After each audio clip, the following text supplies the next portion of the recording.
What's up mga tiyang na walang kadala-dala. Ito na ang oras. Itong dalawa. Papakita natin kung paano mag-repoint nito. Ito yung Caliburn Evo points. So, meron tayo nung 28mm in silver at saka ng gold. Ngayon, dalawang darts ang papalitan natin. Ang isa, first model natin, ganito darts to ni Brother Pong. So, unang-una is Ghost 2. Monster Ghost 2. At ang susunod naman, syempre ito, Monster Sonic. Ito yung dito natin kakabit yung silver. Tapos dito yung gold kasi may gold na color to. So yun na muna mga chong. Tingnan natin i-repoint na muna natin. Tatanggalin natin yung points, then ikakabit yung Evo points. Tingnan natin kung paano. Yes sir! Whoop whoop! Ayan na mga tiyang. Umpisa na natin. Pagpasensya naman yung kulay ng repointer ko, medyo luma. Medyo nagka-problema na. Ginawa ko lang ng paraan. So, una natin yung Ghost 2 by Monster. Ito yung may gold na accent. So, dapat yung gold talaga lalagay natin dito. Una natin tanggalin ito.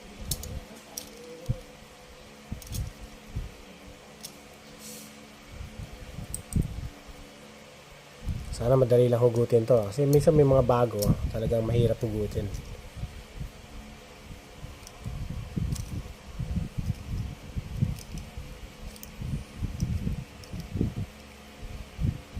Tignan natin yung isa. Yung first one. So,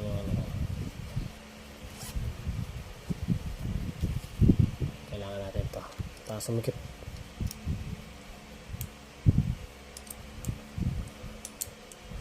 Sana madali lang tanggalin. Yeah! Minsan mga ilang try yan bago mahugot. Yeah! Yan natin mga tiyang!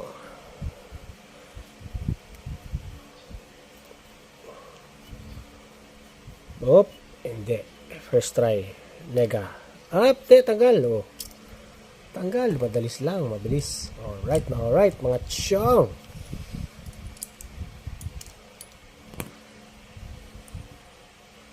So, para mabilis, makita nyo kagad, gawin na natin ito. Ito yung gold, no? Yung gold na Evo. Tapos yung thread niya, dito nakahiwala yan. Ikakabit natin yung thread. Yung first thread.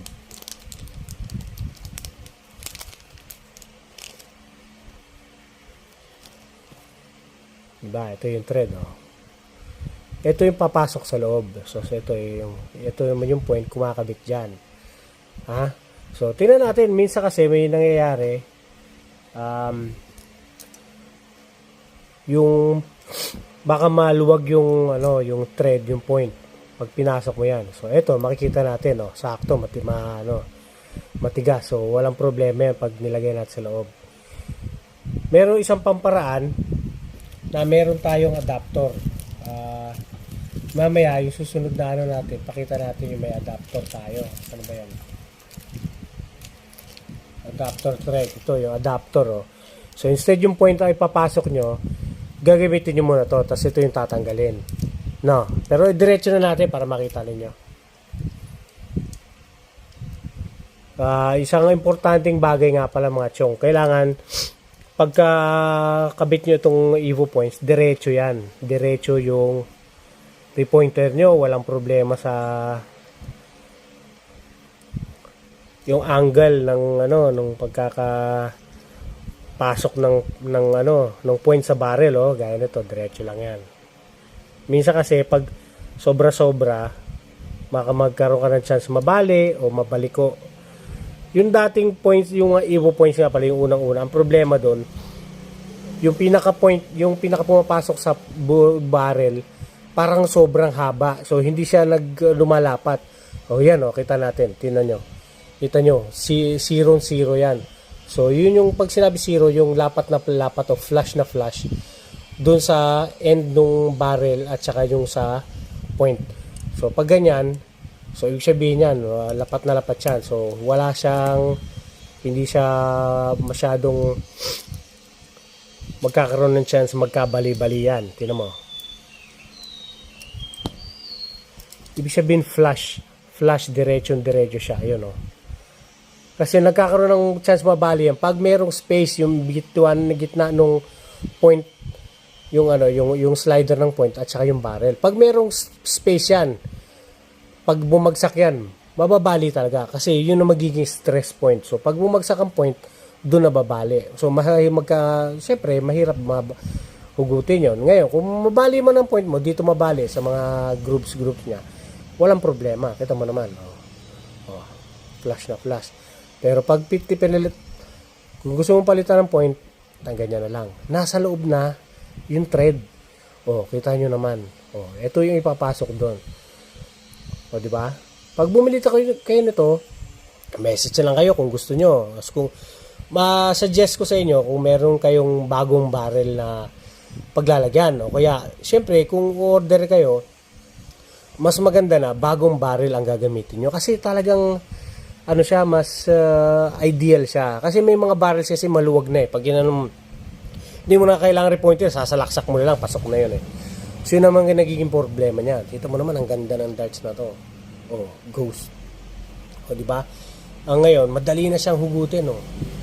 Kung kailangan yun mga info, message nyo lang ako, i-PM nyo ako para ako nang mag-guide sa inyo kung saan tayo makakuha nito. At saka kung paano, turuan ko kayo kung mabibisita nyo ako or madali ko kayo mabibisita, di ako na magdi-deliver nito sa inyo kung kukuha ko, kung interesado kayo. Pero suggest ko lang kung medyo luma na yung mga barrels nyo kasi may chance na maluwag na yan. Pag ilang beses na napalitan yung barrels, yung points niyan, lumuluwag. So ito yung 28mm, napakaganda mga chong, tingnan naman. Ha? Check natin yung yung silver naman para makita nyo yung difference. So yeah baby, whoop whoop! Mga chang, ito naman yung silver na barrels ng Monster Sonic. Kapakaganda. Bagong-bago, alam nyo, kinuha namin to kay Boss Kit Ortigas. Kinuha namin to. Then, si Brother Pong, nag-order na rin sa akin itong mga Evo Points na to. So, ang Evo Points, PM nyo ako para malaman nyo kung magkano yung presyo talaga niya. At meron din siyang pwede ka, nakahiwalay siya ha. Ito yung tightening tool, ito yung ginagamit yan, yung nasa gitna, pampasikip yan. Actually, pwede pa nga sa Swiss point to, yung medyo kung maganda. Pwede may mga tightening tool yan para sa ibang points na. Pero pinakagitna ang para dito sa Evo Points. Tapos, yung sabi ko nga, yung merong ganito. Ito. So, ito gagamitin natin to para sa silver para makita nyo kung paano gamitin. Kaya tanggalin muna natin tong point nito. Para ox na ox. So, sana kagaya nung isa, madali lang mahugot. Medyo, minsan kasi mahirap maghugot ng point pag bagong-bago. Ayan, pasok na yan. So, hugutin natin to. Sana, sakto lang maging hindi tayo masyado mahirapan.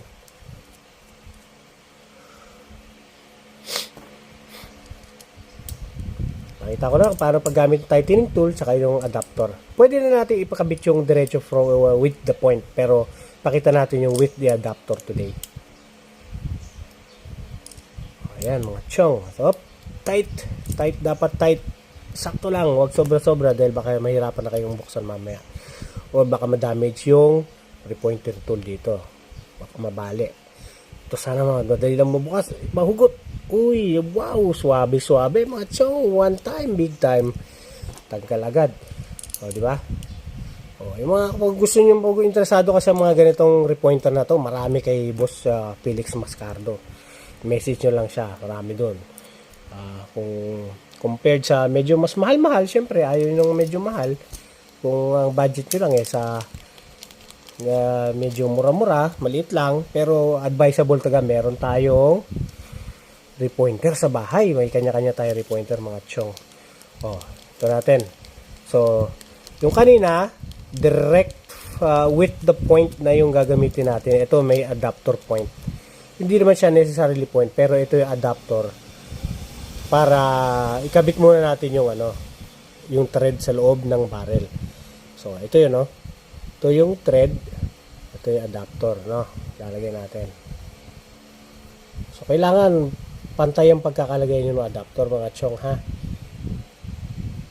May chance kasi na minsan mas masikip yung barrel natin. So, wag nating basta-basta piliting isalaksak. Medyo, kung meron tayong fine na liha o yung sharpening stone, medyo ano lang natin yung gilid. Pero wag sobra kasi baka sumobra luwag. Pag medyo may maluwag naman, I suggest ang paglagay nyo ng lalagyan natin ng glue, di ba? Wag niyo ilalagay doon sa butas ng barrel. Wag niyo ilalagay sa butas ng barrel dito. Ha? Kasi baka kumalat yan dito, mahirapan na kayo hugutin yung point. I suggest lagyan niyo lang ng patak dito sa dulo nito para yun lang ang didikit sa loob ng barrel. Oh, ito muna mga chong. Gamitin natin yung tool, adapter tool para safe ang mga points natin. Ayan. So, parang yung point lang din, may slider din yan. So, hindi natin isasagad doon sa dulo. Kasi andun yung parang slider niya, yun ang magpipigil para dumulas yung darts. So, papasok na natin to. Napakaganda, bagong-bago to mga darts, mga chong. Message niya si Boss Kit Ortigas. Marami dun. Oh. Tingnan natin ha. Ayan oh. Oh, tingnan natin ang problema. Baka mamaya, pag sobrang luwag, medyo mahirapan tayo ipasok yan. Pero pag sakto lang yan, hindi magkakaproblema. Oh. Once na dumiretso nag-flash na yan, hindi na natin malalaman. No? So, tingnan natin muna kung successful to or baka maluwag yung sa point. Kasi marami naman tayo. Maraming kasama yan. Sa isang ganito, 3 or 4 yung threads niyan. So, madaling walang problema. Tingnan natin kung maluwag. Pag maluwag, yun yung lalagay. Oh, sakto lang. Oh, di ba? Sakto lang mga chong. Wala tayong problema. So, pag nakapasok na yan, ang gagawin natin, i-unscrew na lang natin yan. Oh, kailangan gentle lang. Hindi naman siya sobrang hirap ipasok. Oh. Kita mo naman. Oh, andun na yun. Andun na yung thread. Oh, dito, safe na safe. Oh, sana yung silver points. Ito yung silver na points. Oh. Tingnan naman, may 32 mm to. Tingnan naman, ang ganda ng may swirl grip yan. So, sabihin nyo na lang kung message lang kayo sa akin. Baka mamaya matripan nyo. Oh. Oh, di ba mga chong. Oh, ito nga pala, pag meron kayo rip yung may ganito kayong tool, hindi mo kailangan na actually ito, pero syempre, pandagdag, ayun, kaya may ganun-ganun yan, oh. May mga cuts yan dyan para magsakto doon. May cross. Oh, pampasikip. Not necessarily kailangan yung kasi minsan umiikot-ikot pa yan pero hindi yan basta-basta mahuhugot. Oh. Diba? Ideal yan. Yung wag sobrang sikip din. Sakto lang. Oh. Pwede nyo pa rin tanggalin ng kamay yan. Pero pag gagamitan nyo nito, okay lang din. Diba? Oh, ito pa. Pakita natin sa gold naman. Oh, yun tight. Ito medyo mas Oh, di ba? Yan na mga chang. Kung nakita nyo naman ginamitan natin ng repointing tool ng adapter saka kung paano dahan-dahan ipasok. Kailangan tamang-tama lang ang pagkakalagay nyo.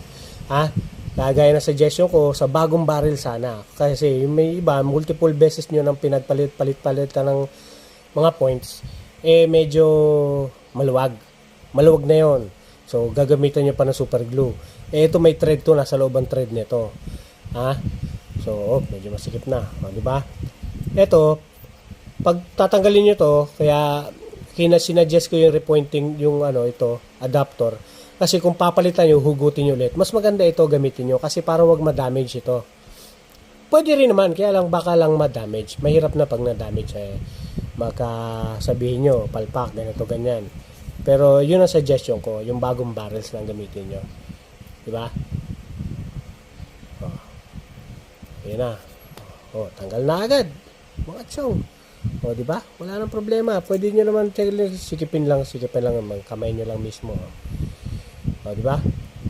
Oh, yun naman ang mga chong. Baka may mga katanungan kayo. Sabihin nyo lang sa akin. Pakaganda ng mga darts. Kita mo naman. Suwabe talaga pag bago ang darts. Tapos bago pa yung points nyo. Kita nyo naman. Madaling palitan. Basta nakita nyo naman kung paano ko hinugot yun. Tsaka binalik. Tsaka pakitandaan na lang. Yung kayong dapat nating tandaan na huwag pipilitin. Sobra-sobra. Ngayon, pag maluwag kasi, titingnan nyo kung maluwag. Pag maluwag, tapos pinilit ipasok, baka masira lang yung point nyo, mababalik ko, or baka mabali mismo yung thread. O, yun muna mga chong, mga chang, na walang kadala-dala. O, message lang. Yeah, baby. Whoop, whoop. Oh, yes, mga chong, napalitan na natin silang lahat. Kita nyo naman, ang gaganda. So, madali na lang to. Pag wala kang tool, medyo ganyan. Pero mas suggestion ko, magkaroon kayo ng tool, sold separately yung tool, mas madali na mabuksan yan. O, di ba? Tanggalin nyo na lang. Siyempre, pagkabit ulit, pwede diretso, para medyo mas masikip ng konti, mas maganda kung meron kayo ng tightening and loosening tool. Pura lang naman to, sold separately. Tapos kung magkakabit kayo, siyempre, mas suggestion ko, meron kayo ng adapter, meron pa nakakabit dyan. Ready to go na yan. Pero definitely, nagkaroon tayo ng konting issue do sa isang barrel. Kasi yung isang barrel na to, mas maluwag. Kaya pala ang bilis na hugot ng point. So, mas maluwag siya. So, hinanapan natin ng mas fit na thread. Magagawa naman ng paraan mga chong na mas fit na thread. Or, gaya na sinabi ko kanina, papatakan nyo sa dulo ng super glue. Pero definitely mas effective makahanap ka ng mas makapal na thread. Kasi meron naman, usually isang balot naman na kasama is 4 na piraso. So, yun ang bibilin mo. So, 4 pieces na ganon, kasama na yung point. Ito nyo, gold and yung silver points. Actually, interchangeable pa yan. Kung anong gusto nyo, kung anong trip nyo. Pagpalit-palitin nyo, no problem. Alamin na natin kung ano ba meron. Alam to, meron tayo ng medyo smooth, tapos merong ripple lang na design. Pero definitely ito, available. Nakita mo, napakaganda na design mga chong. May ripple na, may spiral grip pa.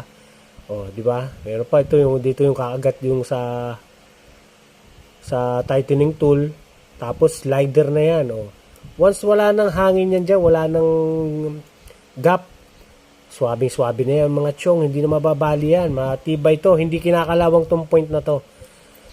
So, pros and cons, syempre, ang pros niya, madali na lang tanggalin, ang ganda ng design, madaling ikabit, di ba? Yun ang pros niya. Ang cons, siguro pag nagkamali ka ng kabit, doon ka magkakaroon ng problema. Once na mabali yan dyan, medyo mahirap talagang tanggal. Pag mali ang kabit mo. Pero pinakita ko naman kanina, sisiw lang na maikabit yan eh. Huwag ka lang magmamadali, huwag kang magkakamali.